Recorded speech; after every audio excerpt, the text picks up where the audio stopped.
kita kembali bertemu pada kesempatan kita kali ini. Jadi hari ini kita akan bicara mengenai komunikasi massa, ya kan? Dan sejarah perkembangan komunikasi massa serta peranannya dalam dalam masyarakat.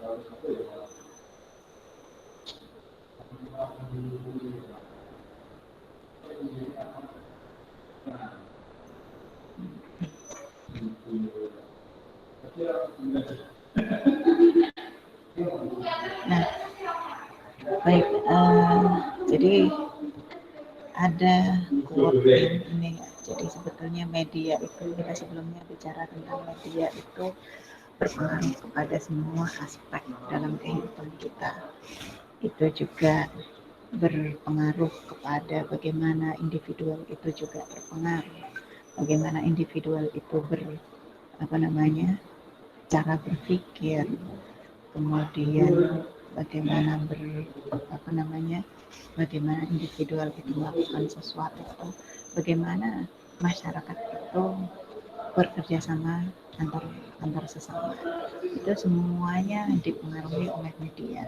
Jika misalnya sekarang kita lihat media itu sekarang kita lihat bagaimana media itu memberikan dampak yang luar biasa, terutama dalam cara kita berinteraksi dengan media digital itu. Sekarang kita lihat bagaimana interaksi itu sangat lintas. Maka kali ini kita bicara tentang media massa. Jadi media massa ini paling tidak memberikan gambaran mengenai alat komunikasi yang bekerja dalam berbagai skala, baik itu skala yang berbatas hingga skala yang melibatkan siapa saja dalam masyarakat, dan mungkin skala itu lebih luas dan juga heterogen. Makanya media massa itu sudah ada sejak berabad-abad lamanya, kan. Nanti kita bicara tentang bagaimana evolusi dari mass communication, dari komunikasi massa itu sendiri. Jadi istilah ini sudah ada sejak berabad-abad lamanya, yang itu tentu saja dalam proses yang sangat panjang, dan terutama dari semua proses itu sangat berpengaruh kepada bagaimana keberadaan media massa itu sangat berpengaruh kepada budaya dan konteks yang ada pada masa itu. Jadi kalau misalnya kita lihat evolusi media dari perpindahan dari print media, dari tradisi dari masa oral atau masa tribal itu ditandai dengan perubahan sosial yang itu memang menuntut perubahan kepada media printing atau media cetak. Makanya di sini saya katakan bagaimana keberadaan media massa itu selalu dibarengi dengan perkembangan teknologi yang kemudian kita lihat bagaimana semakin kesini semakin memudahkan kita untuk mencari sumber informasi. Nah, sebetulnya ada dua pertanyaan besar yang kita akan bahas dalam kuliah kita. Yang pertama itu bagaimana proses panjang perkembangan media massa, dan juga bagaimana peran media di masyarakat. Nah, pada zamannya media itu menjadi esensi di masyarakat. Karena misalnya dari pakar komunikasi keluhan dan juga Quentin Field mengemukakan setidaknya ada 4 era atau zaman dalam sejarah media, yang masing-masing era itu ada keterkaitan satu sama lain dengan mode komunikasi yang dominan yang berlaku pada masa tersebut. Ini kalau misalnya kamu baca, ini buku yang kalau mungkin kita bisa kategorikan ini dari buku Babon sebetulnya dari Marshall McLuhan dan Quentin Fierce. The Medium is the Message, dari buku cetakan tahun 1967. Jadi sekitar ini, ketika masa inilah, di era-era inilah sebetulnya kemudian ilmu komunikasi itu menjadi suatu disiplin ilmu. Kita akan bahas nanti. Jadi itu disebut 4 era atau zaman dalam sejarah media, itu disebut media epoch. Epoch itu apa ya artinya? Epoch itu artinya era. Nah, kita lihat di sini ada 4 epoch itu, diantaranya tribal epoch, yang itu kesukuan, kemudian the literate epoch atau era tulisan, kemudian print epoch atau fase cetak ya, kemudian era elektronik media. Nah, kemudian kita lihat ini ada yang bergabung lagi nggak sebentar.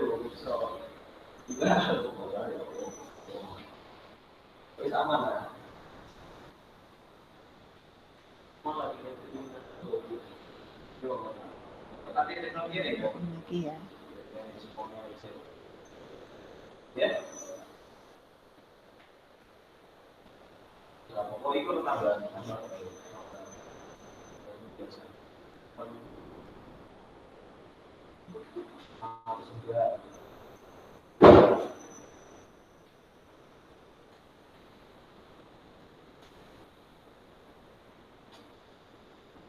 Masih bisa dilihat ya ininya ya, masih dilihat ya slide-nya ya.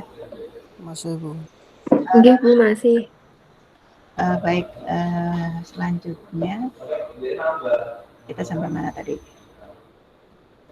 Jadi dalam sejarah peradaban manusia itu McLuhan, jadi kita bisa lihat ini bagaimana fase ini itu berevolusi ya, dari fase tribal epoch, kemudian literate epoch, kemudian print sampai ke electronic epoch.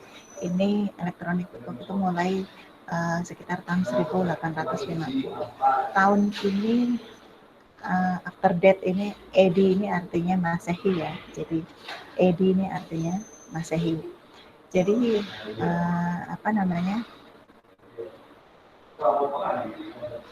jadi bagaimana ketika proses fase dari fase tribal sampai print ini sangat dipengaruhi dengan bagaimana perubahan sosial dan kebutuhan masyarakat pada masa itu. Nah, kemudian kita lihat apa sih sebetulnya karakteristik ketika kita bicara dalam masa kesukuan ya, atau dikatakan sebagai tribal epoch. Apa yang dominan pada masa ini? Yang dominan pada masa ini itu adalah tradisi lisan, di mana pola komunikasi publik itu pada masa itu, pola komunikasi antara personal itu memang mengedepankan tradisi lisan. Makanya kalau misalnya kita lihat tentang sejarah pengumpulan hadis, bagaimana hadis yang kita kumpulkan itu kan sebetulnya berbasis dari tradisi lisan yang itu diruntut dari riwayat-riwayat terdahulu.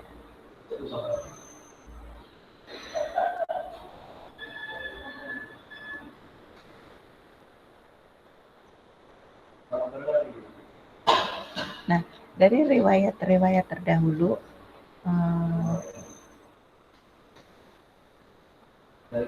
mana tadi?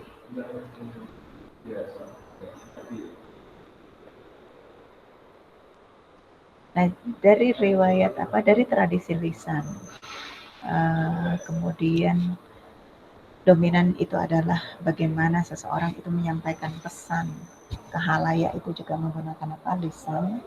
Bagaimana kalau misalnya kita lihat bagaimana transfer pengetahuan itu melalui proses lisan, kemudian beralih pada tradisi tulisan. Ya kan? Tradisi tulisan ini mulai kurang lebih 2000 tahun sebelum Masehi. Jadi ketika ditemukannya mulai orang mengenal huruf itu kan tanda ya. Bagaimana huruf itu kemudian ditemukan, bagaimana itu kemudian waktu itu cetak itu tidak dalam bentuk print yang kemudian, jadi bagaimana media cetak itu kayak stempel ya. Jadi huruf-huruf itu dibuat seperti stempel, awalnya ditulis dalam dalam lembaran-lembaran kayu atau dalam lembaran-lembaran pelepah pohon kan. Itu adalah menandai masa literate epoch atau masa tulisan, yang artinya di sini bagaimana alfabet atau huruf itu menjadi media sebagai transfer komunikasi, sebagai transfer pengetahuan, itu kita pada masa apa namanya masa literate ya, masa literate itu.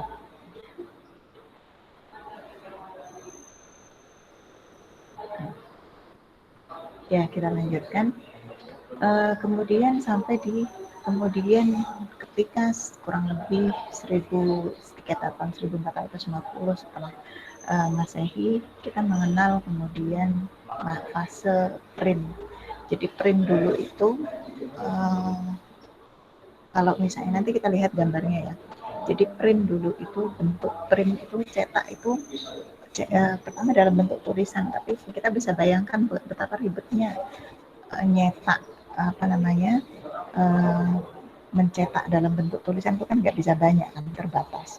Maka diciptakanlah kemudian alat yang seperti stempel gitu yang itu bentuknya huruf. Nah disitulah kemudian bagaimana buku, kemudian pengetahuan, transfer dari pengetahuan itu direproduksi, dan buku itu misalnya seperti ini ya, dan buku itu kemudian bisa dibawa kemana-mana. Artinya di sini apa?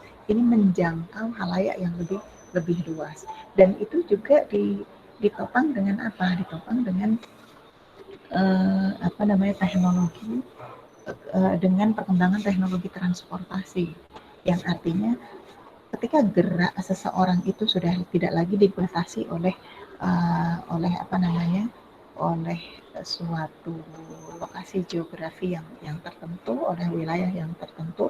Dengan moda transportasi inilah bagaimana print epoch atau apa masa cetak ya kan, masa cetak ini buku atau bentuknya yang macam-macam, yang bentuk tulisan itu bisa ditransfer dari satu tempat ke tempat lain.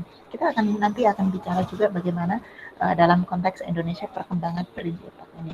Kemudian elektronik epoch saya kira kita semua udah tahu ya. Jadi elektronik epoch itu mulai radio. Jadi dulu suara itu hanya dalam bentuk kode Morse. Kalau kamu pernah ikut pramuka, jadi ada kode Morse yang jadi ada telegraf, namanya telegram ya, bukan telegram yang saat ini seperti WA, itu bukan ya, tapi telegram yang artinya bagaimana huruf itu kemudian disampaikan pesan dalam bentuk kode suara, yang kemudian setelah itu lewat lewat jaringan radio ya kan. Kemudian setelah itu berkembang menjadi bagaimana radio itu muncul, yang artinya ketika elektronik epoch ini ditandai dengan apa? Dengan adanya radio. Jadi artinya di sini apa? Penekanannya ada, karakteristiknya adalah kepada bagaimana orang itu bisa mendengarkan, mendengarkan. Kita akan lihat bagaimana sebetulnya perubahan ini, proses evolusi dari media epoch ini sebetulnya sangat dipengaruhi dengan bagaimana masyarakat pada masa tersebut. Nah, selanjutnya ini kita lihat. Jadi ketika dalam tribal epoch itu komunikasi terjadi dengan cara tatap muka, ya kan? Dengan cara tatap muka, kemudian ketergantungan pada pada kata-kata yang diucapkan, jadi membuat budaya lisan ini menjadi kohesif. Meskipun gini, kelompok buta huruf, yang masih mengandalkan komunikasi lisan ini, meskipun masih ada, saya kira sampai sekarang pun masih ada ya. Jadi kelompok-kelompok yang seperti ini tuh belum hilang. Jadi sampai sekarang masih ada.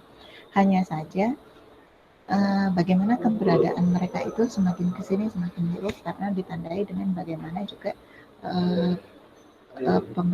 bagaimana juga program literasi ini juga berkontribusi kepada peningkatan melek literasi atau melek huruf ya. Artinya kalau dulu ya ketika peralihan dari zaman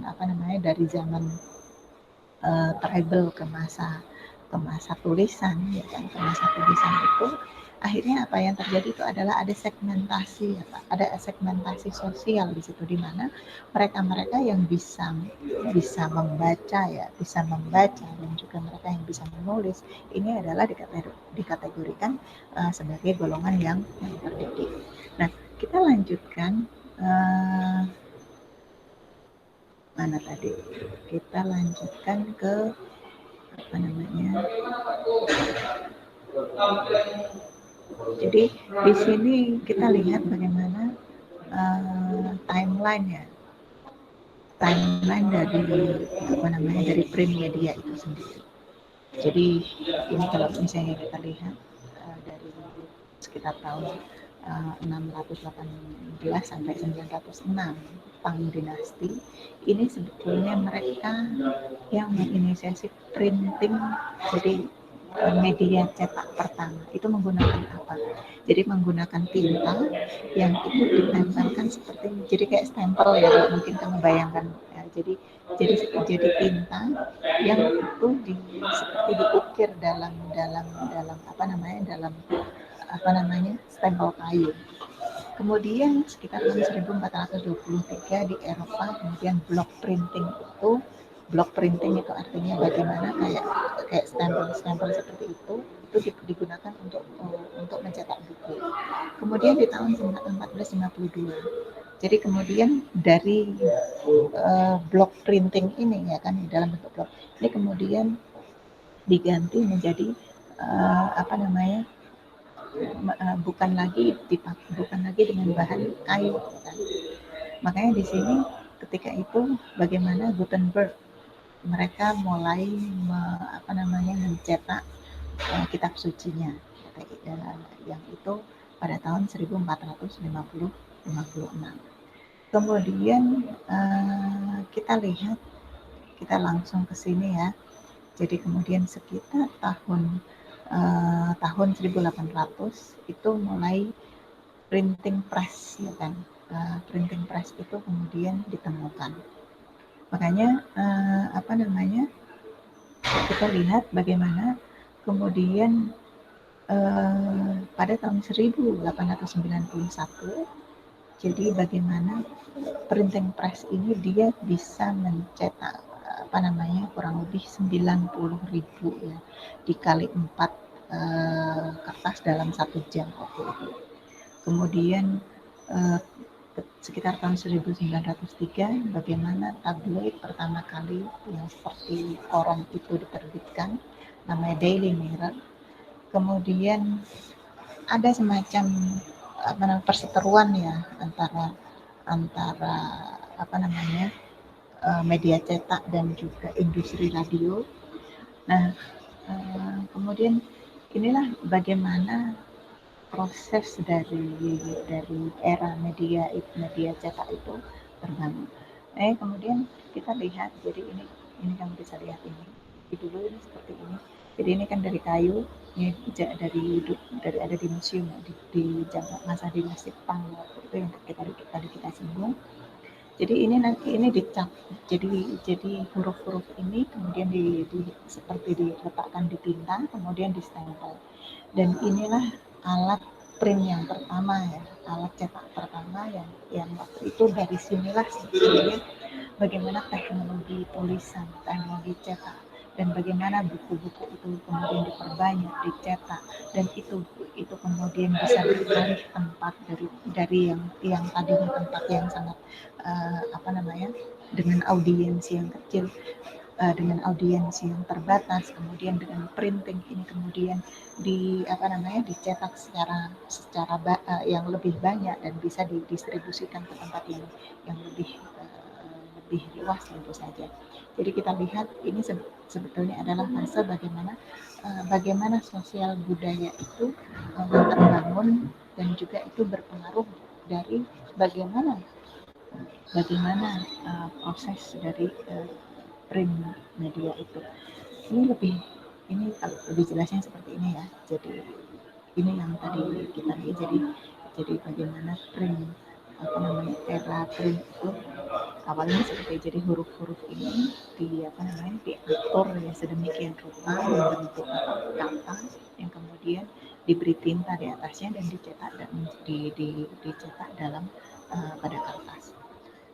Selanjutnya ini kita lihat jadi media evolution itu dari print, kemudian radio, jadi teks dan foto itu ada dalam media cetak ya. Kemudian dari sini kemudian berbentuk suara, ya kan, yang artinya bagaimana media ini berbasis suara. Kemudian setelah itu kan berevolusi lagi menjadi TV, di mana TV ini adalah perpaduan antara teknologi print, cetak, dan juga teknologi suara disatukan dalam kotak ajaib. Jadi orang bilang kotak ajaib, ini dinamakan TV. Nah, teknologi TV ini pun juga teknologi TV ini pun juga berevolusi. Mungkin kamu mungkin nggak merasakan bagaimana dulu TV itu hitam putih ya. Kalau saya dulu masih merasakan, istilahnya masih tahu bagaimana TV itu kotak besar dan warnanya cuma dua aja, hitam dan putih dan agak abu-abu. Nah, kemudian dari sini semua kemudian kita sekarang mengenal dalam media online, yaitu digital yang itu bisa dibawa kemana-mana, kemudian dalam bentuk point, link, kemudian image, bentuk infografis, atau dalam bentuk video. Jadi ini sebetulnya bagaimana media itu berevolusi. Nah, sekarang kalau kita lihat bagaimana peranannya pada masyarakat dengan adanya media massa, artinya ada banyak kemudahan yang kita dapatkan, ya kan. Tentunya semakin canggih ya. Kalau dulu kita cari informasi itu susah, artinya kalau dulu kita cari informasi itu kita harus di tempat dan sebagainya, itu sangat berpengaruh. Tapi kalau sekarang bagaimana informasi itu kan, bagaimana informasi itu sangat mudah kita dapatkan. Nah, lantas yang menjadi pertanyaan itu adalah bagaimana informasi itu memberikan dampak pada kehidupan kita. Banyak sekali dampaknya, dan dampak itu sendiri disadari atau tidak itu telah berkontribusi pada pembentukan siapa kita, bagaimana kita, dan media yang kita konsumsi itu seperti apa. Itu sangat berpengaruh pada diri seseorang tersebut.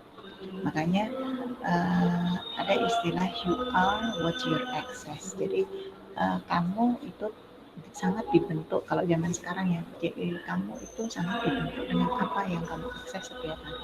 Jadi bagaimana media yang kita akses, bagaimana informasi yang kita akses itu sangat memberikan pengaruh pada diri kita. Selanjutnya, jadi dampak sosialnya apa sebetulnya? Banyak sekali. Jadi di antaranya pengangguran, semakin dalamnya jurang informasi, kemudian meningginya ketidakadilan gender dalam penggunaan media, ini masih gender gap ini masih, kemudian informasi yang secara berlebihan, sehingga itu juga mengakibatkan seseorang itu sulit untuk berkonsentrasi. Kemudian meningkatnya pelecehan privasi. Pelecehan privasi itu artinya apa? Bagaimana seseorang itu sangat mudah membagikan mungkin sesuatu yang itu sifatnya privasi orang. Jadi misalnya kamu tiba-tiba lagi tidur atau apa, kemudian difoto temanmu, ya kan, terus kemudian diunggah di sosial media temanmu, itu pelanggaran privasi nggak? Itu pelanggaran privasi. Jadinya kadang hal-hal seperti itu tidak kita sadari, mungkin bercanda, tapi sebetulnya itu adalah salah satu bentuk bagaimana peningkatan pelecehan privasi itu semakin marak pada saat ini. Kemudian juga desentralisasi kekuatan dalam masyarakat, segmentasi audiens, media massa. Jadi bagaimana audiens ini semakin tersegmentasi, artinya apa? Jadi kalau dulu bagaimana media elektronik itu memudahkan kita, tetapi saat ini yang kita hadapi itu adalah bagaimana ribuan saluran yang kita miliki ini semakin justru semakin mengkotak-kotakkan kita, sehingga karena saking banyak pilihannya sehingga kita akhirnya terkurung ya, kita terkurung kepada akses terbatas kepada apa yang kita sukai. Nah, kemudian saya menyetir dari bukunya Tom Nichols. Kalau kamu mau baca, ini buku menarik sekali. Jadi The Depth of Expertise, sepertinya sudah diterjemahkan ini. Jadi apa yang kita hadapi saat ini adalah bagaimana peningkatan konektivitas dan juga interaksi pada semua segmen sosial yang itu karena karena perkembangan teknologi informasi ini secara tidak langsung telah membangun budaya keyakinan irasional bahwa setiap orang itu adalah smart. Jadi semua orang adalah pintar. Saya itu adalah pintar. Karena apa? Saya tahu segalanya. Dari mana? Dari Google. Nah, artinya keyakinan ini juga akhirnya bukan tentang meningkatnya. Jadi keyakinan irasional bahwa saya smart ini bukan karena penghargaan terhadap pengetahuan, ya kan?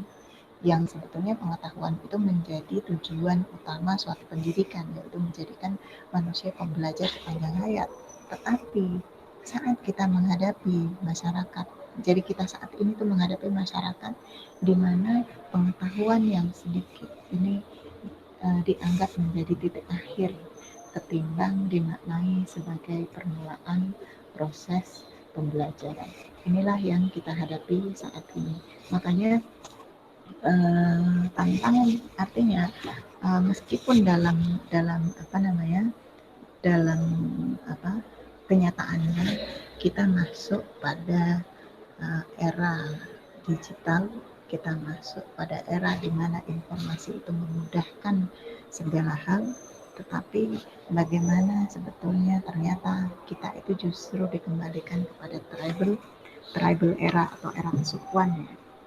Jadi yang artinya apa? Yang artinya banyaknya saluran itu bukannya membuka wawasan kita untuk membaca lebih banyak dari sudut pandang yang berbeda, tetapi bagaimana justru kita di kotak-kotak dalam bubble algoritma ya, yang itu tergantung dari apa jejak digital yang kita buat sehingga kita diarahkan pada informasi yang itu saja tanpa keluar dari efek algoritma digital itu.